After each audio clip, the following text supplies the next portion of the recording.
Kirk Goldsberry is here. You need some sort of gimmick for us, like the professor?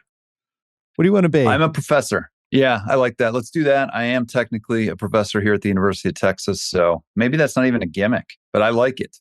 Well, I like it for the pod. Like the professor is here. We want to talk NBA. We've had a week, not counting tonight's games. You know, everybody does like overreactions. And to me, it's more of a trying to stay calm and noticing things that have jumped out of the TV to me one way or the other. So we're going to get into a whole bunch of that. But I just asked you, come up with 5 things. It could be any list you want. You wanted to do 5 important developments, even though we're only 1 week in. But the thing is, what is the season, like 25 weeks? Yeah, I was trying weeks? to think. Yeah, I was trying to think about that in NFL terms. They have 17 weeks now. I feel like we have to have like 30 weeks or something. Yeah, so, whatever it is. I mean, the thing about overreactions, you can see some things that go, ooh, like Denver's bench is like, oh. Anyway, 5 important developments. Start us off. What do you want to hit first? Well, you just started us off. I have the Denver Nuggets, Bill Simmons. The Denver Nuggets might be in big trouble. That's my first development. And I think it has a lot to do with something I wouldn't have predicted with any Nikola Jokic team just a few years ago. And that's their shooting numbers. They ranked 28th in effective field goal percentage. You mentioned they're very thin. I think they're particularly thin when it comes to one emerging skill in pro basketball, which is shooting 3-point shots. They let KCP go famously. This is after letting Jeff Green and Bruce Brown get away previous to that. And then, of course, they imported Russell Westbrook to a team that already ranked last in 3-point attempts last season. So here we are with Westbrook on that team. And the numbers maybe shouldn't have surprised us. But the Russell Westbrook thing, especially, has been a debacle. In the 58 minutes he's played, they have a net rating of -30.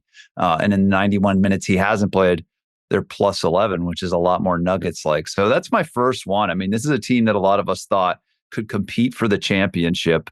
And certainly early, it doesn't look like they have the offense to do that. Yeah, it's a respect for the stuff they've done the last few years, respect for the fact that they have one of the 3 or 4 best players in the league, depending where you want to put them. You could put them first. When we did the over-under odds, I ended up going over, did not feel great about it. It was really just a respect for Jokic thing. But, when the over-under was, I think it was 51.5, something like that, as we were like a month away from the season, it seemed really high with all the things that were in flux. What's interesting, though, every single thing that was in flux, or I'm a little worried about this, or what if that doesn't? It feels like they're 9 for 9 with it going the wrong way against them, right? Murray looks okay. He doesn't look like the Murray from 2 years ago. Porter does not look the same.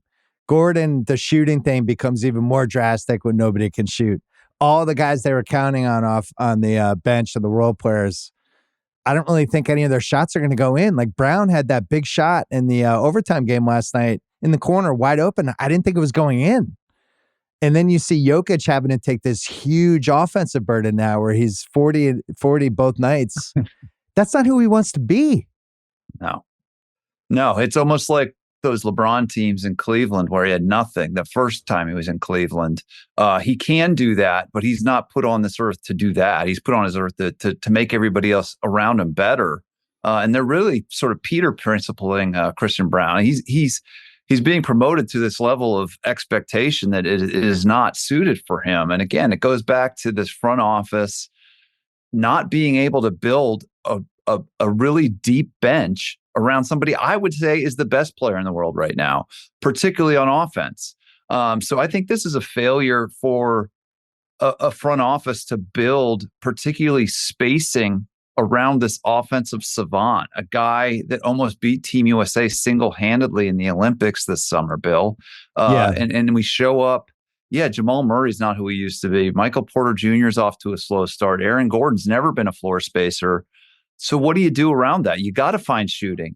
And they just haven't done it. And in fact, they did the opposite by importing probably the most infamous jump shooter of our time, in Russell Westbrook, and it's been woeful, and it's been really harsh to see. And so I just don't think they're a contender with this group we've seen in week one. It really bums me out. And they've taken some swings because on the one hand, you could call them a little cheap for having, I think he's the best player in the world. I would also understand if somebody else wanted to really make a strong Luka case, whatever. But I still think Jokic has the belt. But, they gave Zeke Naji, gave him this 4-year deal, right? That he's making $9 million a year. You look even like, how do they fix this? It's really hard to make trades with them. Because I thought like the trade that made the most sense in my head right away was something with Michael Porter and Zach LaVine. It was like, Zach LaVine's this is a different look for them, makes them a little smaller, but he brings some stuff that they need. He can create his own shot. Not everything has to go through Jokic. He's a good 3-point shooter. He's not good defensively, but that's fine because maybe your offense will get so much better. It's not going to matter.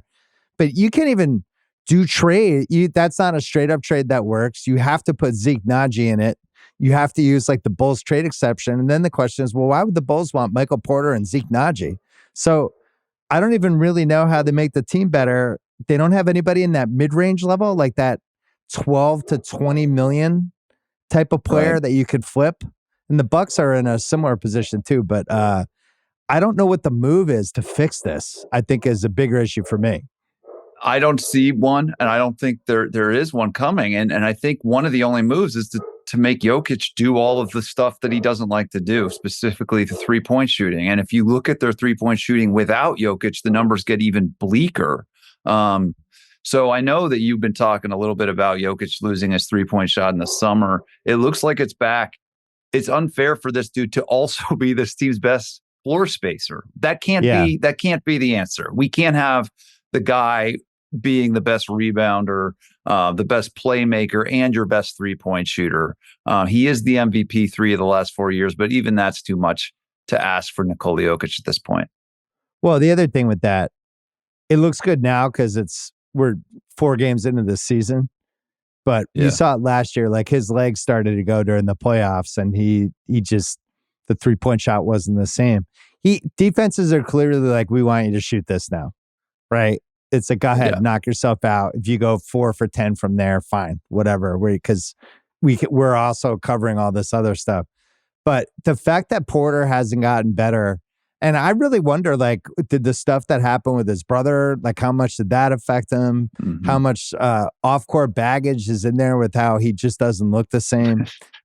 He's had a bunch of injuries over the years, but to me, he just doesn't look like dynamic. Like I really like watching the Hawks, even though they're not that good.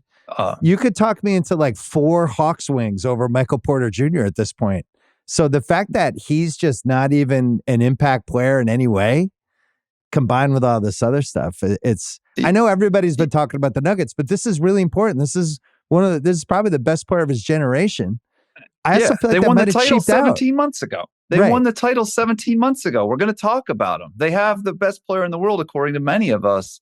And then one of the weirdest things I've seen is early this season is a head coach, pining for a player that left the team, Kentavious Caldwell-Pope, who would solve some of these problems, but he's repeatedly mentioned this, and there's some tension reportedly between the coaching staff and the front office. By the way, that's not reported. I think there's definitely tension because those rumors were flying around. And then right as the season starts, he comes out and is like, who'd really be nice? Kentavious Caldwell-Pope. Like, you don't do that shit unless there's some deep-rooted stuff going on.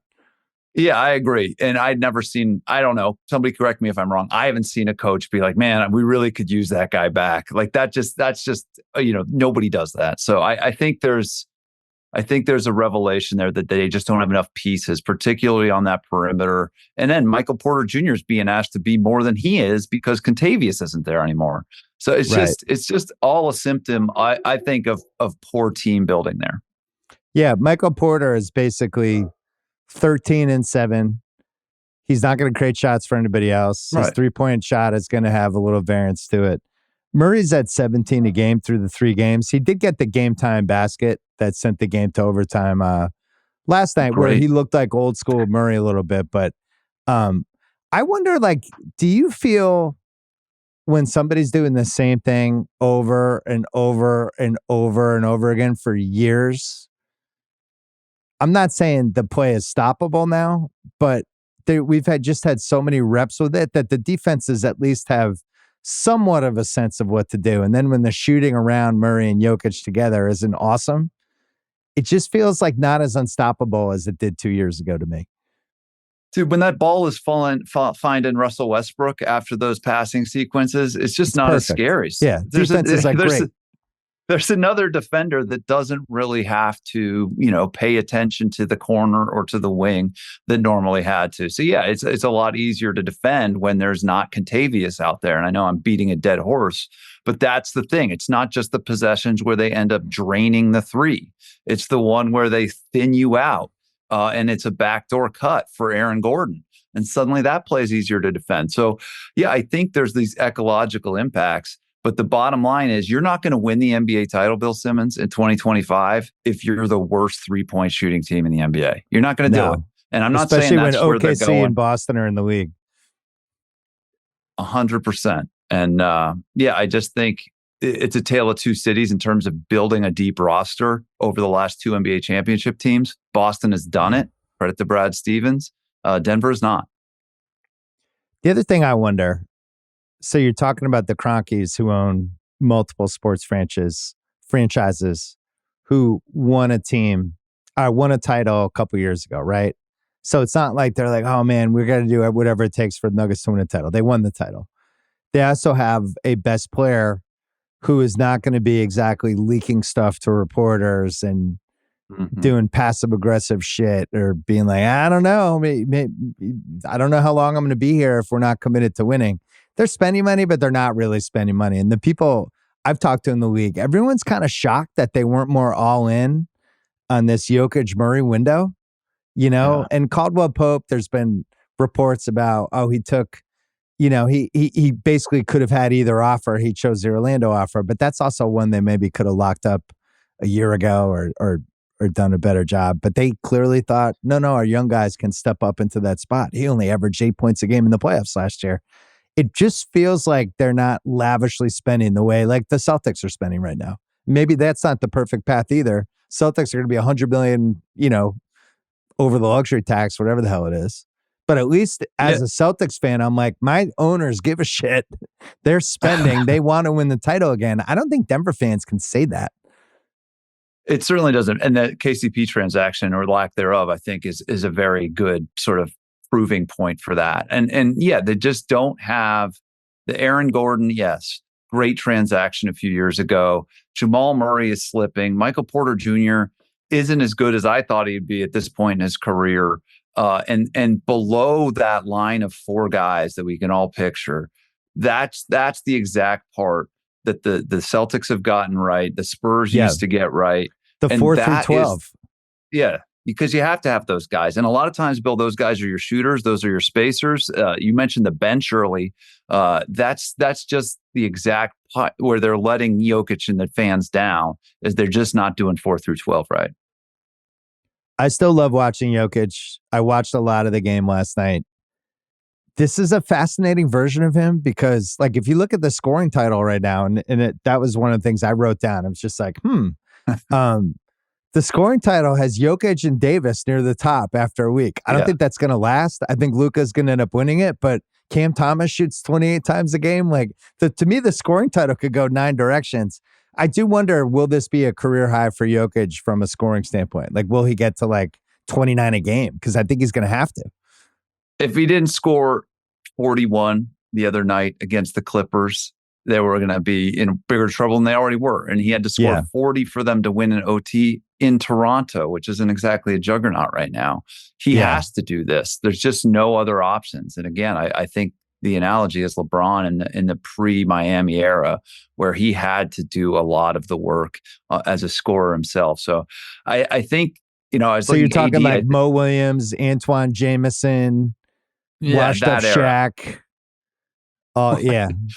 Yeah, Drew, that era. Was Drew Gooden? I can't remember if it was some team. Yeah, definitely Drew Gooden. Yeah, so I think that's not a good comp.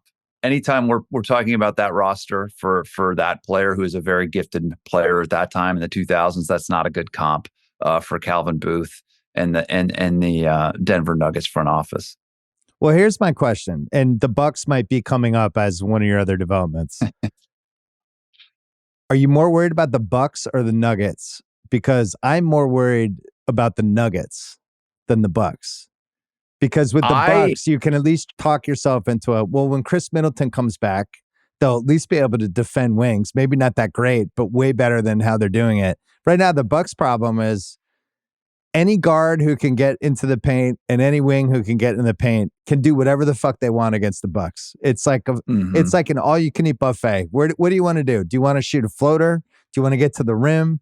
Do you want to do a stop and then a step back three?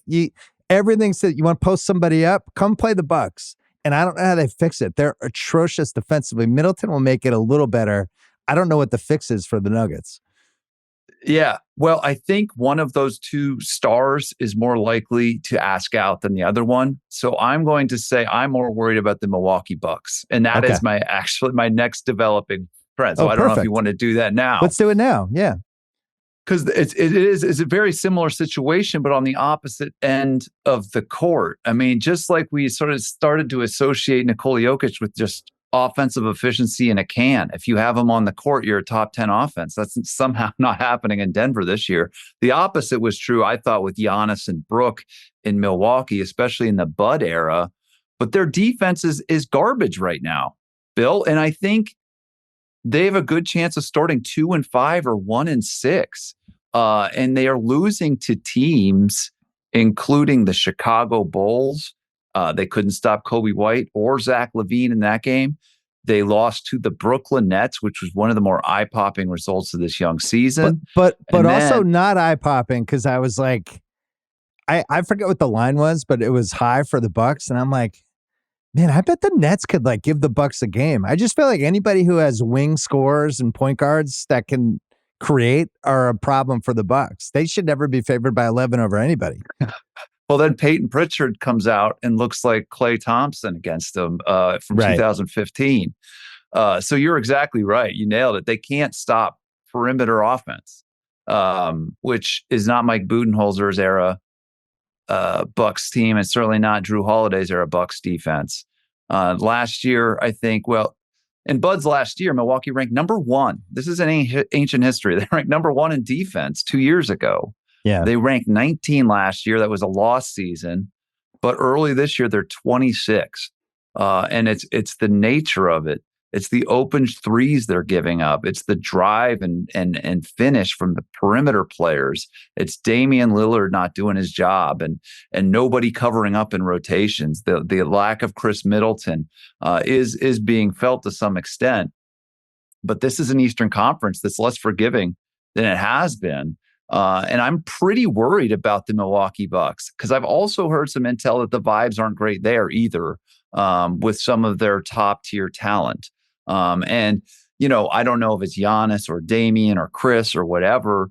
The bottom line is they might start 1-6 and their defense might be bottom 10. And that's not a recipe for long-term success. And the big picture question, did they just get passed by a couple teams? Like, I watched that Orlando-Indiana game last night, which I want to talk about at some point as we're talking here. And those teams are just really young and really athletic and have multiple options and really fun lineups they can put together. And they're built around guys who can create shots. And if Paolo's going to keep doing what he's doing, I just like Orlando's ceiling more than Milwaukee as a regular season team, much less a playoff team. We talked about it before the season when we did the over-under pod, and I brought up Giannis trade stuff a couple times, and I think people thought I was being a dick about it. This is stuff that's been going around for a year, and they can deny it, he can deny it, but it comes down to the basic premise of the guy wants to compete for titles, and if he doesn't feel like everything around him is title worthy at some point, he's going to go to a place that he wants to compete, that he'll be able to compete for titles. I look at this Bucks team and it's really hinging on Middleton, who hasn't been 100% healthy in 3 years, right? And who's 33 years old. They have an old team in general. And now you're putting all this pressure on the Middleton piece, which it can't be ruled out, but I wouldn't bet on it. And I love what you said with Sal the other day about our LeBron and Tom Brady sort of deforming our ideas of aging curves. Like they're these two examples of just once in a generation competitors that also just broke aging curves. And Chris Middleton's a great example. This is a normal 33, 34-year-old season. Like there's going to be this. Brooke Lopez is getting up there. Like under normal circumstances, we would be ready for this. And I think age is a big factor. By the way, Damian Lillard, not exactly a young player anymore. I think this is an old basketball team. And you've studied this for years. They don't do well, especially aging guards like Damian Lillard. Yeah. This is not unusual to see this exact thing happen. And I hate trade demand stuff. I hate trade demand gossip. But that intel is out there, folks. The Giannis stuff is out there. Leave it to other people to talk about the deals and stuff like that. But you're exactly right. I think there's a world where he's the next big domino to drop in that kind of trade demand. And I think the Knicks were waiting on it last year, and then he ended up doubling down. They did the Dame trade, and I think they had to audible to other stuff they had planned. I also wouldn't rule the Knicks out long term with Giannis to begin with. Like They have the Towns piece that would work as the contract. I went through all the teams again. I was on a text thread with some friends talking about it today, and I don't really know what the team is if you're talking about titles, which we talked about when we did the Over Under pod last month. There's not like the perfect fit, but I know that dude doesn't want to be irrelevant. And just like little shit like him not being on the Christmas Day game, it's not nothing. Right? Mm-hmm. You're not on one of the 10 most interesting teams in the league anymore. Also, you don't really have a chance, doesn't seem like, to win a title unless there's some roster changes. But the one thing with this is the Dame thing I feel like was pretty predictable because he had stopped playing defense for a few years. And then the Middleton, just him getting hurt 3 years in a row, like he hasn't been healthy since that 2021 playoffs. So, and they missed on some draft picks, which is the other piece of this. The Celtics did a good job with a couple of their fringe guys that they found. Hauser, Cornette, Pritchard, like guys that even the Tillman trade last year, guys they can plug in who can eat some innings for them. And the Bucks haven't found that. It's so funny to bring that up because I remember in 2022, May of 2022, not ancient history, sitting at TD before that Grant Williams game, right? And you think back to that. And I remember talking to people around me and being like, it feels like we're going to watch these two teams play big playoff games for the entire decade, doesn't it? And it just felt like that. Like that was just a rivalry we were going to get start this thing. And what did Brad Stevens do in the last few years? He turned Grant Williams and Time Lord and Smart and Brogdon into this new, deeper than ever basketball team that won the championship, and Milwaukee's kind of gone the other way in that same time period. And it just doesn't feel right, and they're old. And the other thing about the Damian deal, much like the Beal deal, is that paralyzes your ability to trim around the edges, to build small pieces around there. That's a big number. And in this new CB era, Bill, nobody wants to talk about the nerdy stuff. Just know that it's really hard to build a team when you have one of these $60 million players on your cap. Right. And the Celtics got off two guys when their value was probably higher than who they were as players, right? Grant and most importantly, Marcus Smart, who I think had a lot of miles on him. They sniffed it out. Everyone went nuts when they traded him. I was probably on the side of people defending it because I was just like, I just think he's hitting maybe a different point in his career. And, he gets hurt last year, which is fluky. But this year, you watch him and it's not the Marcus Smart from 3-4 years ago. This is the shit that happened. So one of the Bucks' mistake was they moved on, it feels like the wrong guy, right? They used Drew. Drew became the fall guy for the two disappointing playoff performances. And then they kept the rest of the nucleus. And maybe they would have been better off, I don't know, come up with a different plan. It's hard to rule out Giannis. He still just like it's hard to rule out Jokic.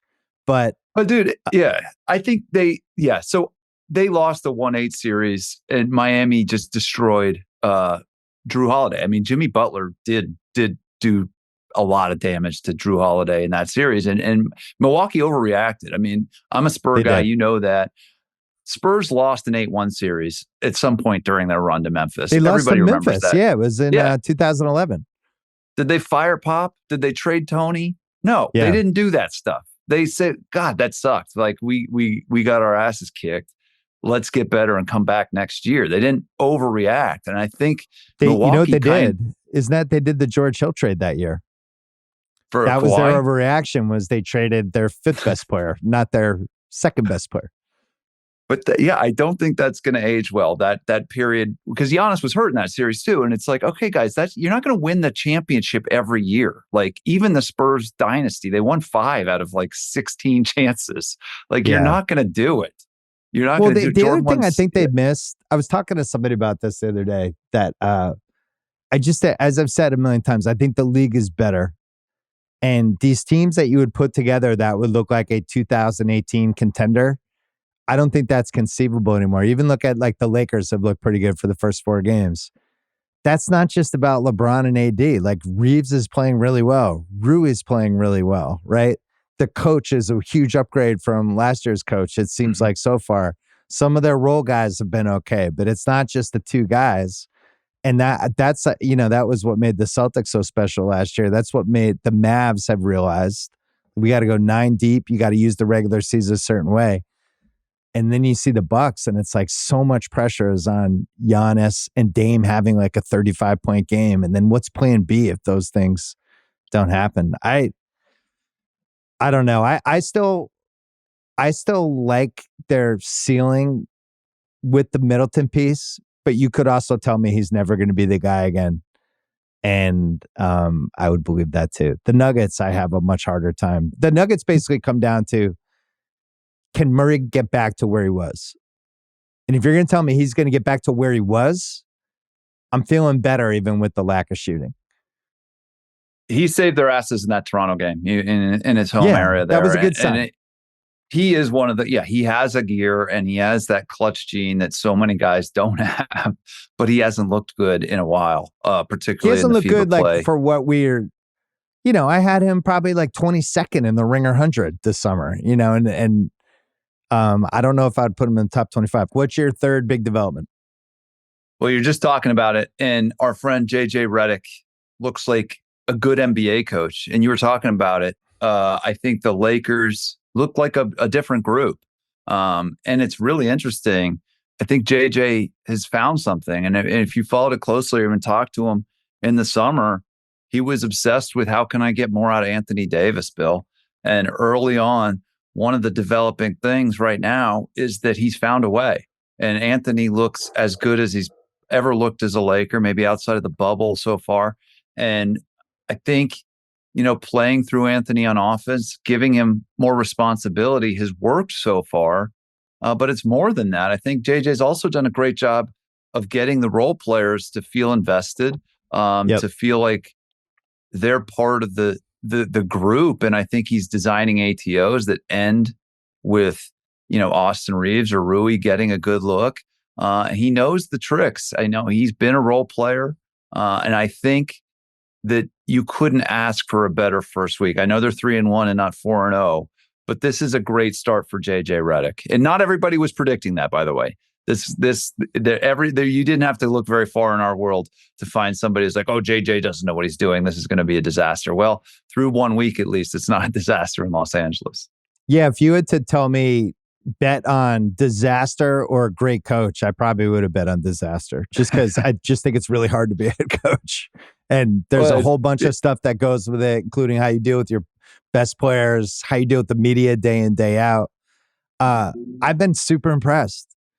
And I haven't gone to a game yet, so I haven't seen it in person, but they look really crisp. I like the plays that he designs coming out of timeouts. Like there's just little subtle shit where you can tell, oh, this team knows what they're doing. Last night against the Suns, LeBron had a bad game. He didn't have it last night. Oof. And I think in the past, they wouldn't have kind of moved the car keys away from him. And JJ has already shown to me he's not afraid to be like, hey, LeBron, you don't really have it tonight. Let's toss the car keys over there. Because I felt like they're last couple of years, I felt like there were games where like Reeves, as crazy as this sounds, was probably a better creator matchup for them, right? He just had a worse player guarding him. He could run pick and roll with Davis better, and maybe we don't needed LeBron as much this game, but LeBron, because he's LeBron, I think the previous coaches were kind of paralyzed by it. JJ is clearly like, we're going with the matchups that are going to win this game. LeBron was like to the side last night. It was really interesting to watch. And I what he's done for Davis is like undeniable. Now Davis could get hurt tomorrow, but that's the thing. But he's as invested and as competitive as I've seen. And the last thing, because I'm doing a rambling monologue, I really like how intense he is on the sidelines in a good way. And I have a lot of different thoughts about what coach behavior should be on a sideline, because I think these guys are all adults. They don't need Rick Pitino yelling and slamming the clipboard, and they don't need somebody yapping the whole time. He's more intense in like a locked in way. Like if they get fucked on a call, he's going right at the refs. You can see him pacing on the sidelines. When it gets to the last 2 minutes, it's almost like he's playing. And I think they kind of needed that. Don't you feel like they kind of needed that energy? And I think they've been in every one of these games. Even the Suns game, they almost won. Yeah, the Suns game on the road against the team that also looks like they have a good new coach and is playing better than they had been. But yeah, I think JJ couldn't be. And I think the energy is a great point. I think he is a leader. And I do not diminish his pre-existing relationship with LeBron James, albeit on a podcast. But dude, it helps. It helps. You can tell that LeBron, he started here on second base with LeBron James, and we've watched LeBron run through coaches in his career, Bill. He's starting in a better he's starting in a better place. And he's praising his role players in the media, Austin Reeves notably. But the AD thing is the headline. I mean, he currently leads the NBA in scoring. Yeah. He's averaging 33 and 12. He's ruined he's played the Suns twice, and Nurkic, for whatever reason, he just demolishes Nurkic. They don't. So we'll see when we get to some other centers, but offense, defense, he's been great.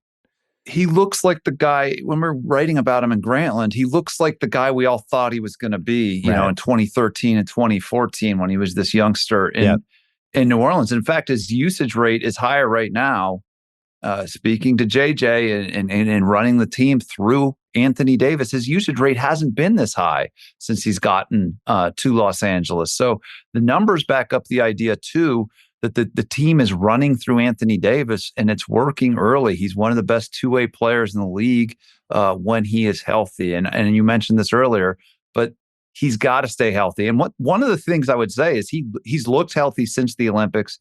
It looks sustainable. I don't want to. Yeah, that's true. I don't want to jinx anything, but he looks like he is a reliable sort of sustainable presence in this rotation.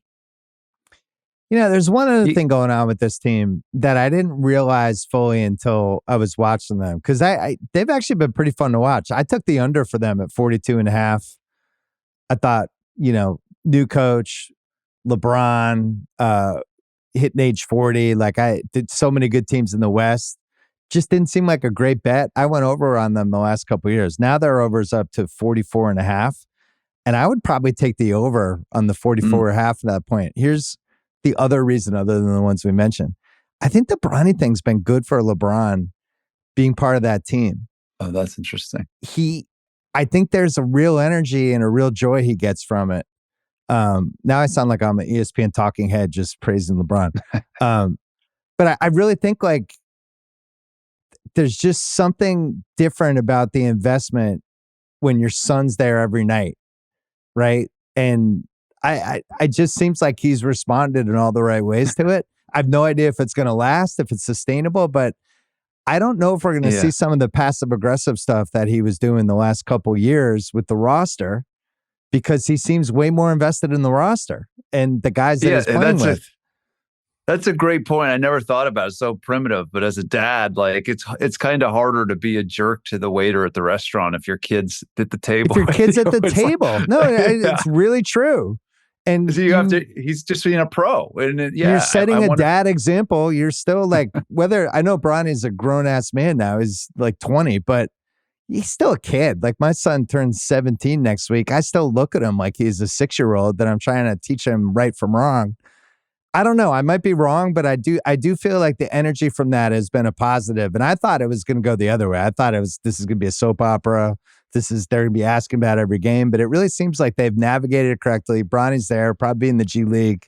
He's definitely not going to help that team in any way this year, but I think he's been good to have around. I think it's given everybody a boost. It's weird. I love that take. And I think, the other thing is he is starting to slip. He needed a late 3 in that Phoenix game, and I know they lost. Just to get to LeBron, 10 points. Just to keep his 3,000-year-old streak of 10 points in every game alive. He needed to hit that 3-pointer. Yeah. I think, again, we're overreacting here. It's week 1, but LeBron's going to have more and more nights like this. This is what it's going to look like.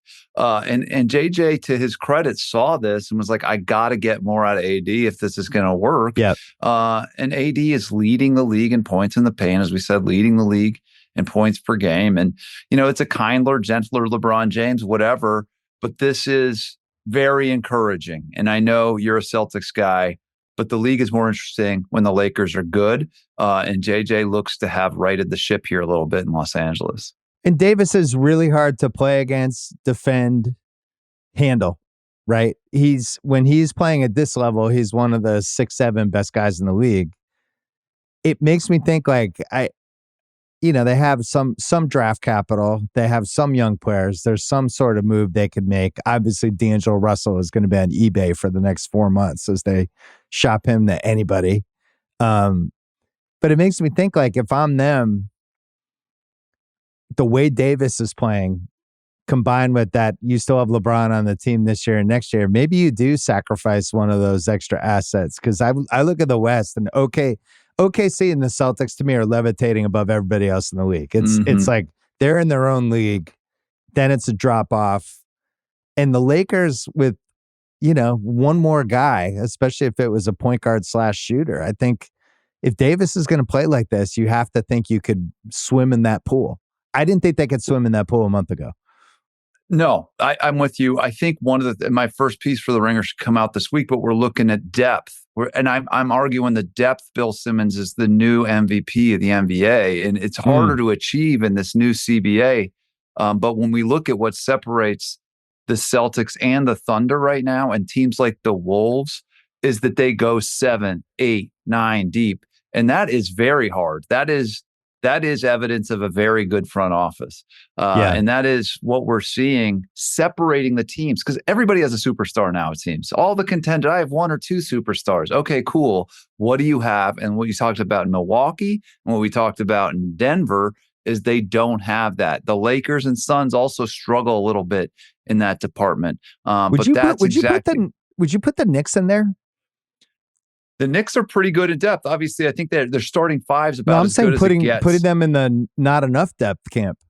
Yeah, so it depends on what you define depth. I think their 4th and 5th guys are great, but below that, Deuce McBride, we're asking a lot of Deuce McBride now. Once Mitchell Robinson gets back, I think they're relatively deep. So he's hurt, though. But I brought this up because you said there's Boston and OKC, and I think that's what it is. And when you look at depth, it's those guys by a long shot.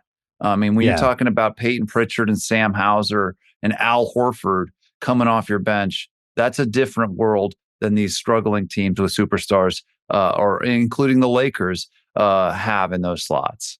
That's why I loved OKC's over under 1 seed. Every bet that had them winning the West and winning 60 plus games. But I also ended up going over with the Celtics too because when you have, we can give this guy a day off depth. That's like the last frontier of depth.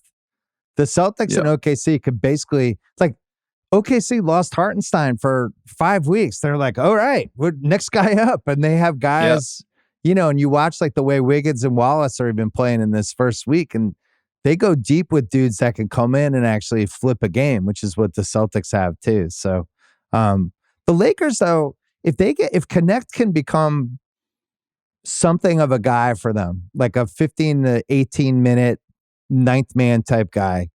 And if this is real, and I don't trust Rui at all, but maybe this is a little bit real.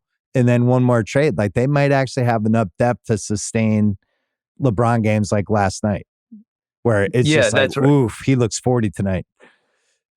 I'll represent Rui. Rui's a shooter, man. Rui can fill it up, and LeBron is one of the best 3-point creators the world's ever seen. They just Yeah. need a couple other guys around that. But Rui can shoot the ball, and if Connect, like you said, if he becomes a reliable off-ball threat, I think they can have a good offense. And with AD, they're going to be in good shape on defense. All right, so if I gave you, I know it's too fucking early, 8 playoff teams, OKC, Minnesota, Phoenix, would you have all 3 of those in? Definitely. And Dallas? Oh, yeah. That's 4. Those are 4 definites. Any team I name after that, you'd be like, I don't know, they might be a playing team, including Denver. It's like, I don't know, they might be a 7 seed. If Jokic got hurt for 12 games, that might be a 41-41 team. Until Stephen got hurt, Golden State was looking good too. And I think, you know, the West and the Houston, who knows what we have there? Who knows if Wemby's going to turn it on? Yeah, the second half of the West is going to be a lot of the 5 through 12. Marks. Yeah, 5 through 12.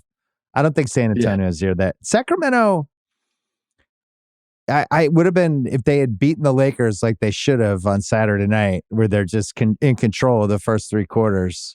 And then LeBron just leaves his body for 20 minutes and just flips the game. That was unbelievable. All right. What's your 4th thing? Well, I got 2 Eastern Conference ones. I'll save the Celtics for last. We're going to go to Cleveland. I think Cleveland, you mentioned Orlando. I love this point.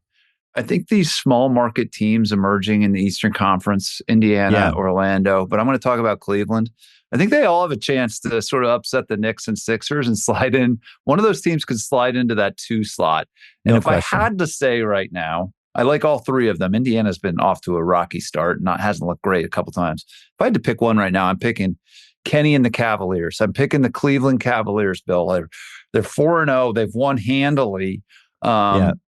They had a good roster to begin with. It felt like they were underachieving for a minute there. You remember a couple of years ago, it felt like they were on the brink of becoming sort of perennial contenders. Last year, it felt that way. Yeah, but I think they're a really good 2-way team. Jared Allen is a monster. Evan Mobley gives you like 2 rim protectors on the court at the same time, and obviously their backcourt. If Darius Garland's as good as this, and he's had a hot start, he was great in New York. But if Darius Garland's playing this well, and Donovan Mitchell's playing this well, they're as good as anybody competing for that second spot in the East. And I do believe in Kenny Atkinson, and I do believe that this Cavaliers team might be a surprise 2 or 3 seed in that Eastern Conference. The Mitchell signing with them long term, I think, really helps. The fact that Garland's healthy this year really helps. Knicks game, granted, first week of the season, not going to overreact to it, but I like that they went in there and they were up 5, up 6 the whole second half of the 4th quarter, and that was it. They got stops. Brunson missed a couple shots that he normally makes, but they had a real hard time stopping Garland. And there was a couple moments near the end where Garland had the ball, Mitchell threw him the car keys a couple times and let him do stuff. I also this is one of the reasons we were so high in them in the over-under pod. And I have a lot of Cleveland bets. I have them for the division. They've been playing together now for a couple of years, which I think it's like the most simple point you could possibly make. But I do think it matters. Like these guys, it's really hard to have any kind of continuity in the NBA anymore. So I see that with them. And then Orlando is the other one that they have Paolo, who's better than anyone on the Cavs, I think. Apologies to Donovan Mitchell, but Paolo's talent ceiling I would put higher than anyone on the Cavs roster. And then this Anthony Black thing that happened last night, I was a jolt. They put him out there in crunch time. He made 2 big threes. He gives them size. They weren't afraid to go to him when it mattered. And that was kind of a game changer for me because I was like, I didn't know he was coming to the party. I like the Magic anyway. So I don't know. I'd like both of those teams certainly more than Philly as a regular season team and certainly more than Milwaukee as a regular season team. Well, if the best ability is availability, then Orlando has more abilities than those 2 older teams in Philadelphia and Milwaukee. So, yeah, I think when we talk about depth, Orlando is in that conversation. They just have different looks they can throw at you. They seem to be really willful defenders. up and down the roster. I like that team a lot. And I think because they're in a small market, nobody talks about the Magic, just like the Cavs. The Ringer talks about the Magic because we have Steve Cerruti on board. So we've been carrying most of the Magic national torch. Now that the Lakers are good, nobody's ever going to talk about the Magic on any national TV station. Well, who do you like better if you had to overreact to 1 week, Cleveland or Orlando for sneaking into the 2 or the 3 seed in the Eastern Conference? Good question. Thank you for asking. I thought Cleveland really had a chance to be the 2 seed. And I'm not surprised by what's happened with them because I just thought they were going to be good. I wasn't prepared for the Paolo leap that I feel like might be happening. To me, last night, he looked a lot like Tatum, like year 5, year 6 Tatum, figuring out stuff at the foul line, top of the key, how to set up other guys, how to know what the right time is to just, I'm just going to the basket now. I have a lane versus like, I'm going to pull this double team over and find somebody. I thought there were a lot of similarities with those guys. And I didn't know if Paolo 100% had that in him yet because he's so young. Like that took Tatum probably until the 2022 playoffs to even really hint at becoming that guy in a real way. I felt like Paolo's like might be that guy now. I was just blown away by the game he had yesterday. Granted, it's against Indiana. Indiana sucks defensively. I get it. But that was a higher level than I was expecting. Yes, I don't mean to just agree with you on that, but it's totally true. I was not ready for a 50-point game from Paolo. 50 points with like 9 rebounds, 9 assists. It's a crazy stat line. He has tremendous feel for the game. And then when you watch him in person, it does feel like he's going to be one of these guys the game slows down for. He makes the right read. He makes the right play. He can go get his own. He can make people around him better. And the good news for Orlando is there's a really good supporting cast already in place there. We talked about KCP enough in this podcast, but that's a nice add to have on the perimeter, a veteran who knows how to win. And I think because the Magic, the thing that jumps out with them is how competitive those dudes are. Suggs is another borderline. If you're doing your all NBA sociopath team, I think he would have to be first team guard. He's a maniac. Like Black hit that go ahead 3 and he ran over to him during the timeout and he's just like screaming at him like he was like a boxing hype man or something. He's a maniac, but that whole team is wired that way. Yeah, I think so. And so I think it's going to be, I think they're deeper than the Cavs, and I love the Cavs roster. I think there's a little bit of weakness in Cleveland at the wing position. I liked how they used Dean Wade to guard Brunson a little bit. But I wish they had another sort of 3-and-D wing in that starting group or in their rotation to go to. But yeah, I think those two teams aren't getting enough respect. And if the first week is any indication, that might change here in the first month of the season, Bill. So Franz only played 11 minutes in the game yesterday. And they were able to kind of, I'm looking at the minutes now. Still feels like they're one guy short in that Gary Harris, Jet Howard kind of area. But I also feel like there's a lot of trade bait possibilities with this team. It's also a team that has all their picks. So there's moves that they can make. But if you were going to give me Orlando and Cleveland on this end and Philly and Milwaukee on the other end, I would just pick the Orlando-Cleveland thing, not just for the regular season, but for playoffs too. I love young durability and competitiveness. Those are all things that we know works. It worked with OKC last year. Every time we say, no, they're not going to be ready yet, it always happens a year earlier than a year later. So the Paolo piece, though, remember last year they lose the game 7 and the excuse after the game, which wasn't even really an excuse, was like, man, too much on Paolo. Too much. He had to create everything. It was such a burden on him. Last night, he looked like he was like, I've spent the whole summer being ready to be the guy, and now I'm going to be ready for this. But he's better, certainly better than I ever thought he was going to be. Remember we were arguing about him versus Chet versus Jabari.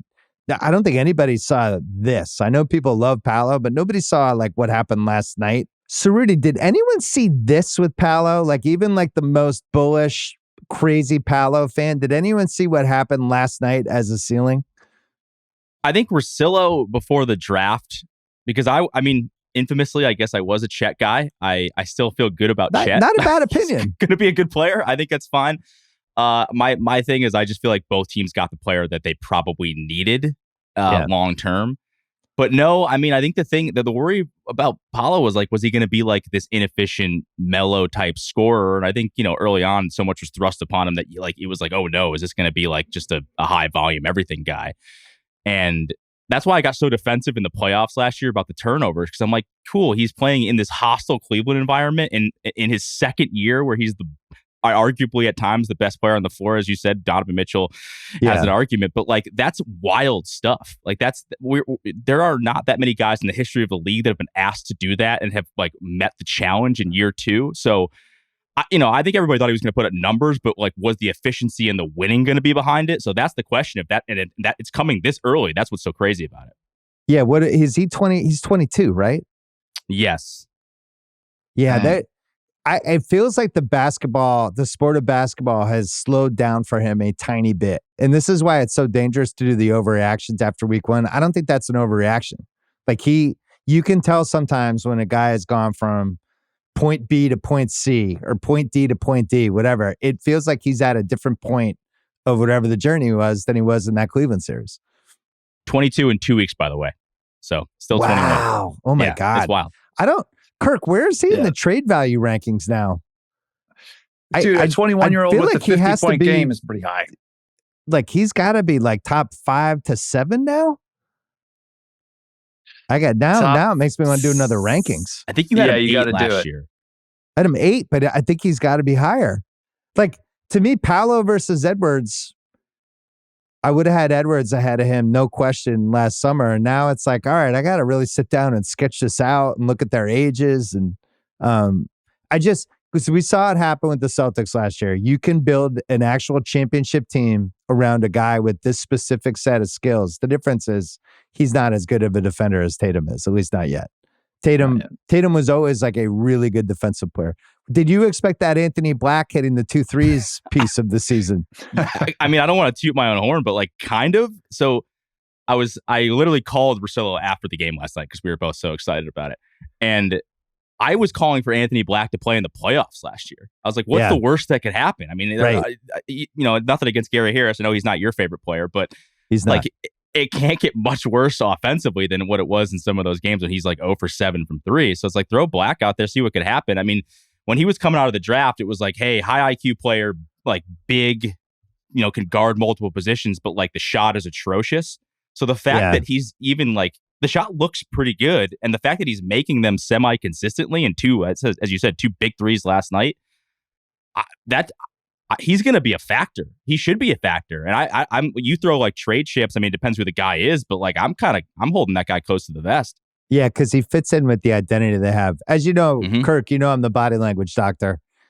I thought it was very instructive how Orlando's bench was reacting to the Black threes. That's right. They were fucking losing their shit. It was like combination, we love this guy, but also like, yo, if he's going to make those, holy shit, we might actually be really good this year. So I thought it was a really encouraging win. I know Franz left the game last night. What's the Franz update, Cerruti? It doesn't seem like it's anything serious, but how's he looked heading into this? Like, did he carry over the Germany love or no? So here's the thing is like, Paolo's become a better shooter, a more efficient shooter. Suggs has improved his 3-point shooting every single year. I mean, he's like a 40% 3-point shooter, taking like over 5 a game or something. It's absurd.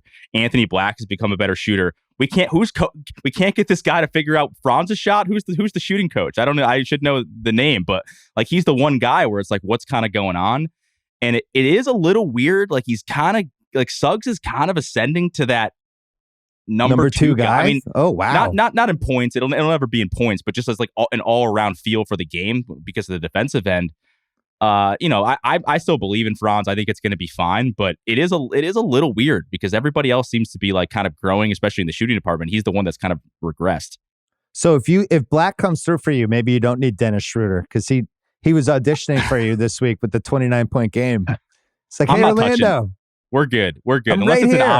Unless it's an obvious upgrade, there's not. I like the core, man. This team loves playing. And you mentioned the Suggs thing and him running over to Anthony Black.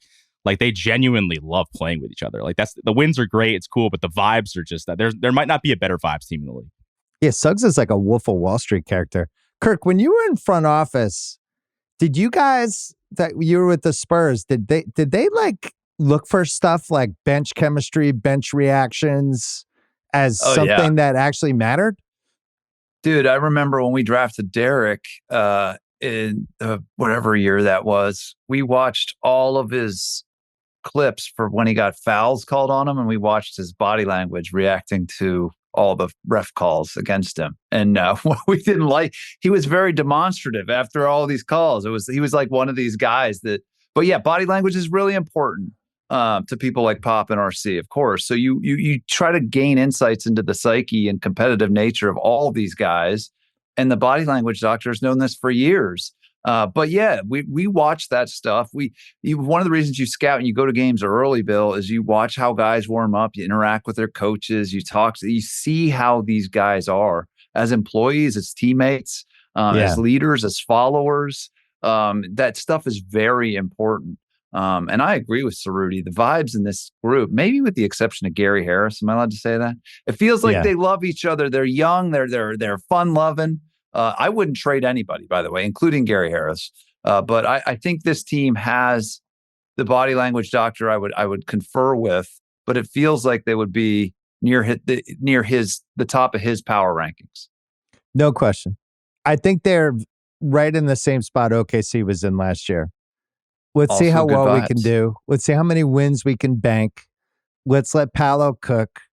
Everything's a bonus. Can we get to round 2? Can we put together some playoff wins? But let's not really figure out what we have until the next offseason would be my recommendation. You want to talk about the Celtics? What do you got? I have to talk. It's what I've been writing about for 10 years now with you and other places and in books. Is like these guys are elevating 3-point shooting to another level. Like if we go from the Splash Brothers to the D'Antoni Harden Industrial Complex in Houston, we think it can't get any higher. Your team, Bill Simmons, is taking it higher. They are shooting over 53s a game, and they're making 43% of them. I'm not sure either of those numbers are sustainable, but I'm not copping out here. I expect this team to break 3-point shooting records by the end of the season. I think they'll break the record for most attempts and most makes. And Missoula Ball has not only won a championship, but it's doing it by extending Daryl Morey and Stephen Curry's legacy deep into the 2020s and proving once and for all the 3-point revolution isn't dead. In fact, the best teams in the league are still finding ways to leverage 3-point shooting in profound new ways. So your team, I think, is becoming the new Splash Brothers or sort of Harden Rockets. It's like the Splash family.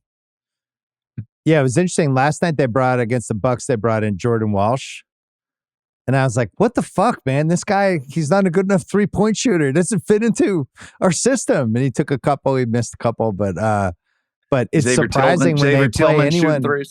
Yeah, well, it's shocking when they put anyone in who can't make an open three, you know, and they have an embarrassment of riches all over the place. It's the 3-point shooting, the fact that they don't have Porzingis and you don't even really notice. They just have so much depth that now they're paying for the depth. They're going to have a crazy luxury tax bill. I love what I've seen from Tatum and Brown early on. Tatum fixed the hitch, which thank God.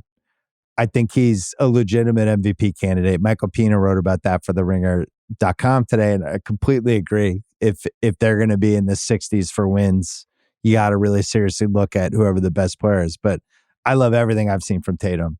And then Jalen, I feel like has taken all the shit that he was doing last year, and it's maybe even like just a hair better. And the two of them together, it's everything Steve Kerr always told me about the year after you win the title, that first 2 months, the next season, you're just like, you're so locked in. You have so much confidence. And that's it's gotten to the point like I would be surprised when they lose, you know, which I feel the same way about OKC. We're like, oh, OKC lost last night. That's usually when you know you have a 60-win team. It's like, whoa, shit. The Celtics lost 2 in a row. Like, it's shocking. Yeah. And I think like when Sam Hauser, but I mean, Peyton Pritchard scores 28 points. That's a classic indicator too. I think when you have a bench player come out and just change a game like that. And it's not somebody you would count on doing that more than once or twice a month. Yeah. And I just think they are the deepest team in the NBA, not to beat a dead horse, but as you mentioned earlier, it's the 3-point depth in particular. If you want to play for Joe Mazzulla, you have to be able to shoot from 25 feet. You have to want to shoot it. He gets mad at his players when they don't shoot them, which is kind of the mentality that you need to have. It's like a lot of guys in the league want to pass up those shots, and he actually reprimands his guys, and you'll hear them talking about he gets mad when we pass up an open look. That's very different than what was happening just 10 years ago around this league. But I think they're going to break records in 3-point shooting, potentially offensive efficiency again, and challenge conventional wisdom further. How many threes can we do here? I think over half of their shots are 3-point shots at this point, which is crazy. Yeah, so you figure they're taking 53s a game and making 40% of them. That's 23s a game, right? 82 games in a year. So could they get to like 1,700 threes for the season? Like it's conceivable. I don't know what the record is, but I guarantee nobody's ever had 1,600. Do they have 5 guys shooting 7 or more in a game right now? I think Klay Thompson's only done 7 or more in a game like half of his years in the NBA. So it's like it's like a normal Klay Thompson year, but they have 5 of them. So it is sort of like the Splash family. And do you subscribe to the you don't? I remember first talking about this 2 years ago. There was some dialogue about it the last couple of days on the internets that there's a sameness to all of these styles now that becomes boring during the regular season. I'm so used to it now. It doesn't seem any different to me. And I still feel like there's enough aberration type of players ranging from, Ja Morant to Cam Thomas to there's some post up guys. We still have like the Şengün types. It doesn't feel like just everybody's chucking up threes. We'll see who wins. But do you see any of that?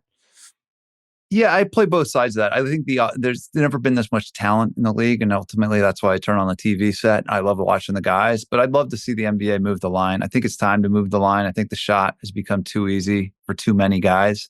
I've been really vocal about that. I think the first time I wrote about it was in 2014 at Grantland after the Spurs won the title. And I think it's only...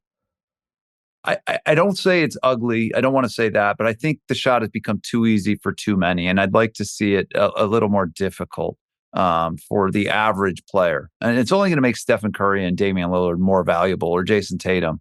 Guys who can shoot from deeper will become more valuable in a world where the shot's harder. So I think it actually celebrates those guys a little bit more. I don't know. I don't know. What do you think? You think it's okay? You think everything is hunky-dory? You don't think it's too many threes? I always joke, Bill, that it should be called the 2-point line once we take more than half of our shots from behind it. But yeah, I'm eager to hear what you think on this one, actually. This is the first time I've seriously started thinking about, do we have to fix the corner three a little bit? Do you make the arc, you change it a little bit so when it goes right to the corner, maybe the line goes so that a corner three no longer exists. And you have to be 3-4 feet over from the corner for it to be a corner three. That would be the only thing that I could see 5-6 years from now, if they're going to tweak it.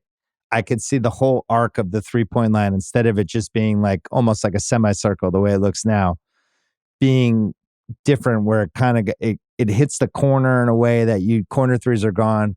It goes up higher so that like the peak of it is like 28 feet instead of 24 or whatever. And maybe that's where we're heading. But I don't know if that would help the product, because then it's like just guys heaving these long shots and these long rebounds. And I think that would cause too many unintended consequences. But you could tell me, like, could they experiment with the corner three for preseason, see what it looks like? I wouldn't be against it.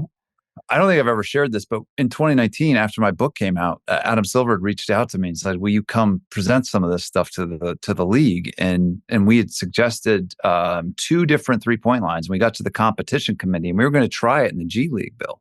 We were going to try 2 or 3 different looks in the G League, and I'd love for them to revisit. One was to get rid of the corner three entirely, which is very drastic. And in fact, I think it was Brad Stevens, who was on the competition committee. He was like, hell no, you'll never see a slam dunk again. This is going to ruin spacing. So, you know, you have to see it. You have to see how the league reacts to these things, because it could end up making the product worse. Like, hand up, like some of these ideas might not be good ideas for the product. And I think the better one is to keep the corners where they are, but extend the 3-point arc, which is currently 23.75. Get it out to 25 or 26 feet, like you described. But again, you're exactly right. Does that just mean we're watching more missed threes, the same number of threes, but fewer makes? Because that's not great. So I think we'd have to see it in practice to see what it would look like before we would sort of engineer the right product. What I would say is every other league on the planet that matters, the W, college basketball, FIBA, they've all moved the line back this century. The NBA is the only one that hasn't. But yeah, I think that's going to be a bigger conversation as your Celtics continue to rain down dozens of threes on their opponent on a nightly basis. One other thing I was thinking is maybe there's a limit for threes. Once you make 20, you just can only make 2-pointers from that point on. You basically used up your 20 and that's it. Like, maybe that's where it goes. That would be awesome. I think you kind of like that one. I like that one. I like it. It's like, I don't like timeouts. Sorry, that's your last 3. So I hope you're ready to post up Porzingis for the rest of the game. You know, it would be wild to see how teams would change their offense. Yeah, maybe they wouldn't shoot threes in the first quarter.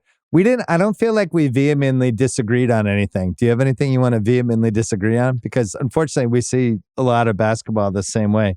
I'll just throw a couple things at you and you could tell me if you vehemently disagree. Ryan Dunn in the running for most impactful rookie? They knew this kid could defend. They knew the kid could defend. The shot is let's just say a work in progress. And I think looks way better. Dude, Lou Dort, same thing, right? Now Lou Dort makes a lot of money because why? He made the shot work. So I think this kid could be a long-term NBA player, a rotation player for a very good Phoenix team, but he's got to be able to start making some shots. He's been making long term. Yeah, so I think if his 3-point shot is real, that was the only question in my mind. The defense was NBA ready. So I think they got something if he's making those threes. My guy Eddie Johnson, that cranky homer, who's also on Sirius XM radio, he flagged the Ryan Dunn thing like a month ago, and he was like, and we have like a really fun relationship, but he was so adamant and excited about how good this kid was in preseason. I was like, I don't feel like Eddie's making this up. Like he's like super duper duper excited.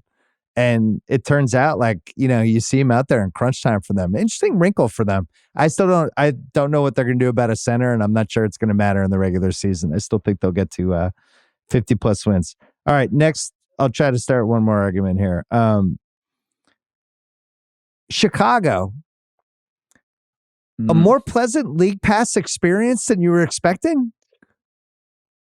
DeMar DeRozan is not there anymore. And I don't know if it's the Ewing theory or the DeMar theory or whatever you want to say here.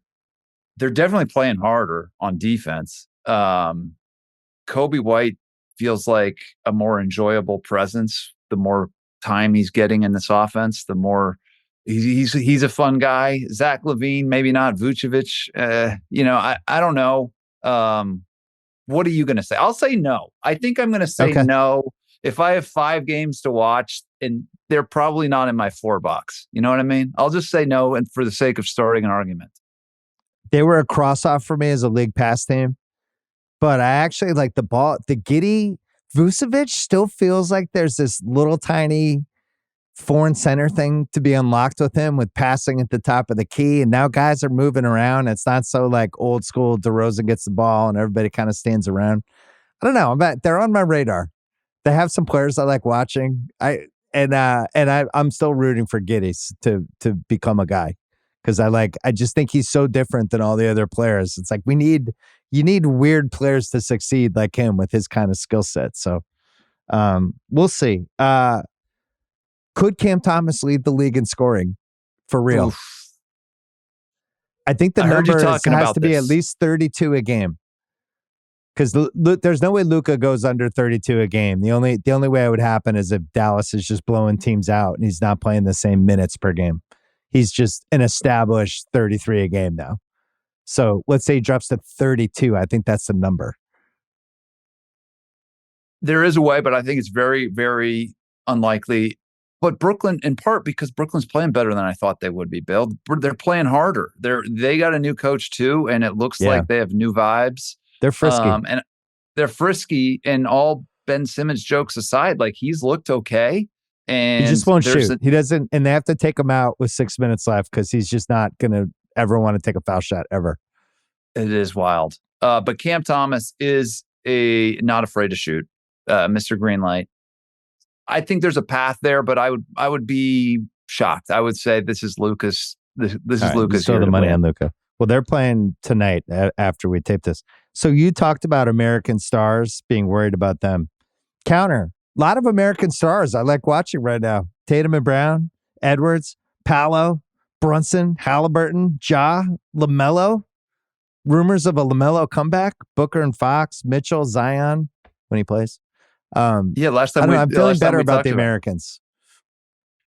Well, so are the casinos. I noticed that both Jason Tatum and and Anthony Davis have rightfully surged up the MVP futures list. Right. And I think Tatum is playing better. He looks a lot better. Better than anybody when he's taking good shots and they're going in, the 3-point shots especially. Ja Morant, LaMelo has been one of the best stories of the first week. Again, new coach, new vibes. I think that's one of the themes of our podcast today. And Charlotte has new coach, new vibes. And he's benefited from that. And I can't wait to see him and Brandon Miller playing together. But Tatum is 5-1, by the way. He was 13-1 before the season started, and it's dropped now to 5-1. Third best odds on FanDuel. There you go. And I think, hey, as a hardworking American myself, I love to watch Americans dominate. Yeah, you counted out the Americans. I don't know. Houston needs to make a trade, yes or no? Houston has one of the weirdest rosters in the league. I need to see a little bit more, but for the sake of argument, yes. They have tradable pieces. I'm not sure which of these young players is really going to stay there. It doesn't feel like Şengün and Jalen Green should be on the same basketball team.